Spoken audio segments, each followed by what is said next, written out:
Movie की शुरुआत में हम लॉन्जवे और डकमस नाम के दो डक्स को देखते हैं जो किसी केज में बंद थे। लॉन्जवे उस केज को अपने टैबलेट की मदद से खोलने की कोशिश कर रहा होता है। डकमस उससे कह रहा होता है कि ये केज तुम्हारी टैबलेट से नहीं खुलने वाली है, और वो जोर से धक्का देता है और उनका केज वहाँ से नीचे गिर जाता है। तभी दरवाज़ा खोलकर एक आदमी आता है जो उस केज को लेकर खेलने लगता है। तभी वहाँ मिस नॉट नाम की एक लेडी आती है। वो डकमस को निकालकर उसे मारने को दे देती है और लॉन्जवे को अपने साथ ही लेकर चली जाती है। आगे हमें 3 दिन पहले का सीन दिखाया जाता है। लॉन्जवे अपने टैबलेट पे गेम खेलने में बिजी था। वहीं हम लॉन्जवे के फादर पेंगली को देखते हैं जो अपने मास्टर से एंशिएंट कला को सीखने की कोशिश कर रहा होता है। तभी वहाँ उसके पास लॉन्जवे भागता हुआ आता है और उससे पूछता है कि वो लोग उड़ क्यों नहीं सकते, वो कब तक ऐसे ही एक जगह रहेगा। पेंगली उससे कहता है कि वो लोग मैंड्रीन डक हैं और उन्हें उड़ने की कोई ज़रूरत नहीं है। वो उसे कोई नया गेम डाउनलोड कर लेने को कहता है, पर लॉन्जवे कहता है कि अब वो टैबलेट पे कोई गेम नहीं खेलना चाहता क्योंकि वो अब इन सब से ऊब चुका है। वो उड़ना सीखना चाहता है ताकि वो बाकी दुनिया देख सके। पेंगली उससे कहता है कि उसे उड़ना सीखने की कोई ज़रूरत नहीं है क्योंकि यहाँ उनके आइलैंड के पास उनकी ज़रूरत की सारी चीज़ें मौजूद है। तभी लॉन्जवे के पास मास्टर का एंशिएंट बुक नीचे गिर जाता है। लॉन्जवे उसमें पढ़ता है कि हर 100 साल के बाद उनकी दुनिया पे अंधेरे का शैतान आता है जो सूरज की सारी ऊर्जा को अपने अंदर समाने की कोशिश करता है और दुनिया खत्म होने के कागार पे पहुंच जाती है। पर कोई उस अंधेरे को रोक सकता है तो वो है सनडक। पर दुनिया को बचाने के लिए सनडक को अपनी जान गंवानी होगी। लॉन्जवे अपने डैड की तरफ देखता है क्योंकि सबको पता था कि पेंगली ही सनडक है। पेंगली उससे बुक छीन लेता है। लॉन्जवे भी उस बुक की बातों पे भरोसा नहीं करता है और वहाँ से चला जाता है। उसके वहाँ से जाने के बाद वो मास्टर पेंगली से कहता है कि हमेशा वीडियो गेम खेलने से उसके हेल्थ पे असर पड़ेगा। पेंगली उससे कहता है कि जब तक वो गेम खेलता रहेगा वो उड़ना नहीं सीखेगा क्योंकि लॉन्जवे ही रियल सनडक था और इसलिए पेंगली नहीं चाहता था कि उसका बेटा किसी खतरे में पड़े क्योंकि उस बुक के हिसाब से रियल सनडक को अपनी जान गंवाकर दुनिया बचानी पड़ती है। और इसीलिए पेंगली ने इस बात को और किसी को नहीं बताया था सिवाय अपने इस मास्टर के। आगे हम एक मार्केट को देखते हैं जहाँ कैंगा और निक नाम के दो चोर वहाँ के दुकान से कुकीज़ चुराने की कोशिश कर रहे थे। पर तभी वहाँ कॉपर नाम का पुलिस ऑफिसर अपने डॉग के साथ आता है और उन दोनों चोर को पकड़ने के लिए उसके पीछे भागता है। वो सब भागते भागते एक बंद पड़े रेलवे ट्रैक पे जाते हैं, पर अचानक से उस पर ट्रेन आ जाती है और वो सब किसी तरह अपने आप को बचा पाते हैं। उस ट्रेन से मिस नॉट निकलती है जिसकी खूबसूरती देखकर सब हैरान थे। मिस नॉट अपने आप को एक घर में ले जाने को कहती है। उसके पास उस घर की तस्वीर भी थी। वहाँ एक आदमी आता है और कहता है कि उस घर में तो कई साल से कोई भी नहीं रहता है, और वो मिस नॉट को उसके सामान के साथ उठाकर अपनी ट्रॉली पे रख लेता है और उसे उनके घर पहुंचाने निकल जाता है। यहाँ लॉन्जवे अपने टावर से देखता है कि कुछ डक्स का ग्रुप उनके आइलैंड पे आया है, पर उन डक्स का लीडर की बेटी एरिका अपने ग्रुप से निकलकर वहाँ टावर के पास रुक जाती है। लॉन्जवे उसे छुपकर देखने लगता है। वो सारे डक्स वहीं रुकते हैं। उन सब का लीडर डकमस नाम का एक डक होता है। वो अपने ग्रुप से कह रहा था कि वो लोग सही सलामत हवाई पहुंच चुके हैं। लॉन्जवे वहाँ से उनकी बातें सुन रहा था। वो कहता है कि कैसे डक्स हैं, इन्हें यह भी नहीं पता कि ये हवाई नहीं बल्कि चाइना है। तभी उन सारे डक्स के पास पेंगली आता है और उनका अपने आइलैंड पे वेलकम करता है, पर डकमस उससे रूडली बिहेव करता है और कहता है कि वो यहाँ हवाई में छुट्टियाँ मनाने आए हैं।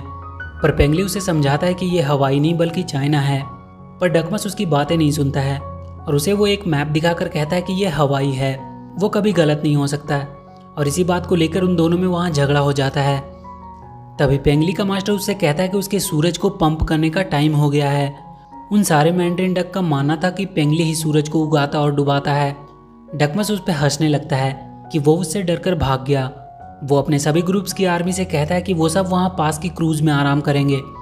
इधर मिस नॉट के घर पे कॉपर नजर रख रहा था क्योंकि उसे वो पसंद आ चुकी थी। तभी वो देखता है कि वो दोनों चोर वहाँ भी पहुँच गए हैं। निक मिस नॉट के घर के बाहर रखे सामान को खोलने की कोशिश करने लगता है। तभी कॉपर आकर उन्हें पकड़ लेता है और मिस नॉट को जाकर बताता है कि ये लोग उसके घर पे चोरी करने वाले थे। पर मिस नॉट उन्हें कॉपर से बचा लेती है और कहती है कि वो इसे छोड़ दे क्योंकि ये उसी के आदमी हैं। कॉपर उन्हें वहीं छोड़कर चला जाता है। वो दोनों मिस नॉट को उन्हें बचाने के लिए थैंक्स बोलते हैं, पर वो उन्हें एक डक की तस्वीर देती है जो लॉन्जवे की होती है और कहती है कि ये एक बहुत ही रेयर डक है और उन्हें वो पकड़कर उसके पास लाना है। वो दोनों कहते हैं कि ये काम वो बड़े आराम से कर देंगे और उस डक को ढूंढने वो दोनों निकल जाते हैं। रात में लॉन्जवे छुपकर एक खुफिया रास्ते के थ्रू उस क्रूज के अंदर पहुंचता है। वहीं डकमस के पास उसकी सेक्रेटरी डून आती है और कहती है कि उसकी डॉटर ने उनके रूल्स को तोड़ा है और उसे अभी तक पनिश भी नहीं किया गया है।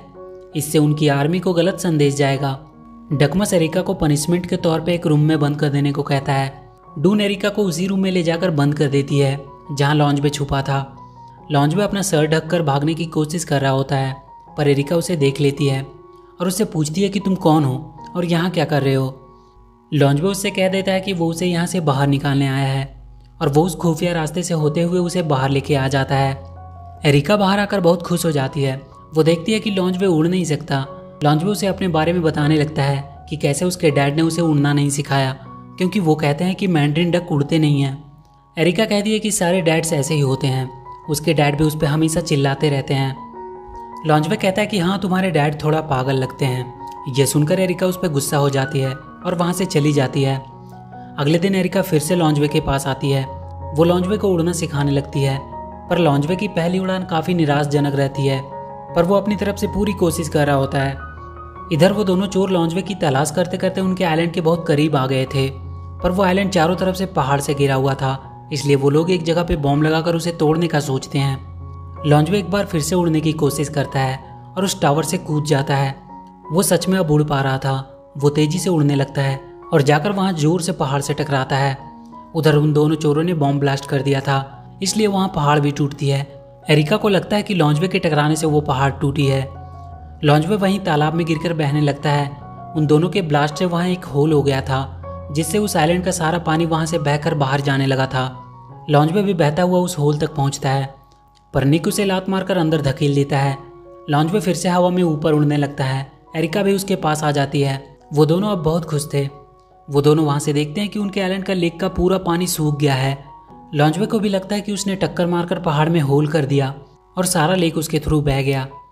लॉन्जबे एरिका से कहता है कि वो कब से उड़ना चाह रहा था, पर हमेशा उसके डैड मना कर देते थे। एरिका कहती है कि वो लोग साथ में कहीं और भाग सकते हैं और दोनों साथ में जाने लगते हैं, पर लॉन्जबे तुरंत वापस आ जाता है और कहता है कि वो अपने डैड को ऐसे छोड़कर नहीं जा सकता। एरिका भी वापस अपने डैड के पास चली जाती है। अगली सुबह जब डकमस नहाने के लिए तालाब में छलांग लगाता है तो वो देखता है कि तालाब तो पूरा सूख चुका है। वो गुस्सा हो जाता है और पेंगली से लड़ने लगता है। वो दोनों एक दूसरे को इसके लिए जिम्मेदार मान रहे थे। वो दोनों अपने साथ के डक्स को लड़ाई के लिए तैयार करने लगते हैं, पर लॉन्जबे अपने डैड और बाकी सभी को बताता है कि लेक उसकी वजह से गायब हुआ है, क्योंकि उसने वहाँ के पहाड़ में टक्कर मारकर एक होल कर दिया था। उसके पास एरिका आती है और उससे कहती है कि वो उसके साथ है। तभी वहाँ डकमस भी आता है, जिसे देखते ही पेंगली उसे एक लात मारता है और वो सीधा उस लेक में गिरने लगता है। जहाँ निक उस होल के थ्रू अंदर आकर डकमस को पकड़ लेता है और उसे अपने केज में बंद कर देता है। एरिका डकमस को बचाने के लिए जाती है। तभी एक डक देखती है कि लॉन्जबे के सीने में सन का साइन चमक रहा है। वो कहती है कि ये तो सन डक है, मतलब अब तक पेंगली ने उन्हें बेवकूफ़ बनाकर रखा कि वो सन डक है। उसका मास्टर सबको बताता है कि उसने ये सब लॉन्जबे की जान बचाने के लिए किया था। लॉन्जबे भी एरिका की मदद करने के लिए उसके पीछे जाता है। वो दोनों चोर डकमस को लेकर मिस नॉट के पास आ जाते हैं। लॉन्जबे और एरिका भी उसका पीछा करते करते उसके घर तक पहुंच गए थे।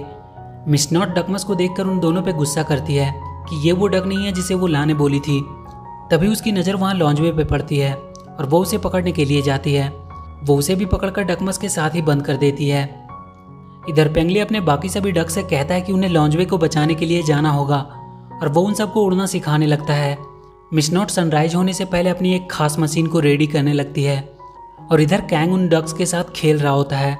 तभी उसके पास मिस नॉट आती है और डकमस को उसे मारने के लिए देकर लॉन्जबे को अपने साथ लेकर चली जाती है। एरिका भी अपने फादर के सभी आर्मी डक से उन्हें छुड़ाने के लिए उनकी मदद मांगती है। कैंग इधर डकमस को मारने वाला होता है, पर डकमस किसी तरह अपने आप को वहाँ से छुड़ा लेता है और वो कैंग को वहाँ उसकी रस्सी से बांध देता है। मिस नॉट अपने घर के ऊपर अपना मशीन सेट करने लगती है। उसका एंटीना सूरज की ऊर्जा को खींचने लगता है। डकमस को बचाने के लिए एरिका बाकी आर्मी को लेकर उसके पास पहुंच चुकी थी। पेंगली भी अपने बाकी सभी डक्स के साथ वहां आ चुका था। वो सारे डक्स मिलकर उस पर हमला कर देते हैं और पेंगली के एक तीर से मिस नॉट का असली चेहरा सबके सामने आ जाता है। वो एक बहुत ही बूढ़ी औरत थी और वो वापस से अपनी जवानी पाने के लिए सूरज की सारी रोशनी को खींच रही थी, जिसमें उसे सनडक की बलि देनी थी। पेंगली और उसके सारे डक मिस नॉट के सामने बहुत कमजोर पड़ रहे थे। तभी डकमस भी अपनी आर्मी के साथ मिलकर उसके ऊपर हमला कर देता है, पर वो अंदर चली जाती है और अपने सर पे एक मशीन लगा लेती है, जिससे उसे सूरज की ऊर्जा मिलने लगती है। वो वापस से जवान और सुंदर होने लगती है। लॉन्जबे भी उस केज के साथ ही वहाँ से भागने की कोशिश करने लगता है, पर वहाँ के एक तार से बिजली के झटके लगने से उसका केज टूट जाता है मिस नॉट उसे पकड़ने लगती है। बाहर सारे डक्स मिलकर उसका एंटीना तोड़ देते हैं और पेंगली अपने डक्स के साथ मिलकर सूरज की रोशनी को एंटीना तक पहुंचने से रोकने लगता है। पर मिस नॉट के पास एक और बैकअप एंटीना था। उसकी मशीन फिर से काम करने लगती है। लॉन्जवे वहां से भागने की पूरी कोशिश कर रहा होता है। मिस नॉट उसे पकड़े हुए थी। लॉन्जवे सूरज की तरफ अपना हाथ करता है और सूरज का सारा पावर उसके सीने पे पड़ने लगती है और बहुत जल्द उसकी पावर से वो एक जलता हुआ आग का गोला बनकर मिस नॉट के घर में गिरता है। उसका सारा घर बर्बाद हो जाता है। एरिका लॉन्जवे को ढूंढने जाती है। वो वहीं दबा पड़ा होता है। सब सोचते हैं कि वो मर चुका है, पर लॉन्जवे जिंदा था। एरिका उसे गले लगा लेती है, पर वो मास्टर कहता है कि ये कैसे पॉसिबल है। उसके बुक में तो लिखा था कि संडक अपनी जान देकर दुनिया को बचाएगा। लॉन्जवे उससे कहता है कि ये सब बातों में वो विश्वास नहीं करता, उन्हें अपनी बुक बदलनी चाहिए। आगे हम देखते हैं कि कॉपर मिस नॉट से मिलने आया है, पर मिस नॉट अब एक बूढ़ी औरत लग रही थी, पर फिर भी कॉपर को वो सुंदर ही लग रही थी और वो उसे अपने साथ डेट पे आने का पूछता है। और इसी के साथ ये मूवी यहीं खत्म हो जाती है। तो वीडियो अगर अच्छी लगी हो तो please do like and share the video and please subscribe to my channel and press that bell icon.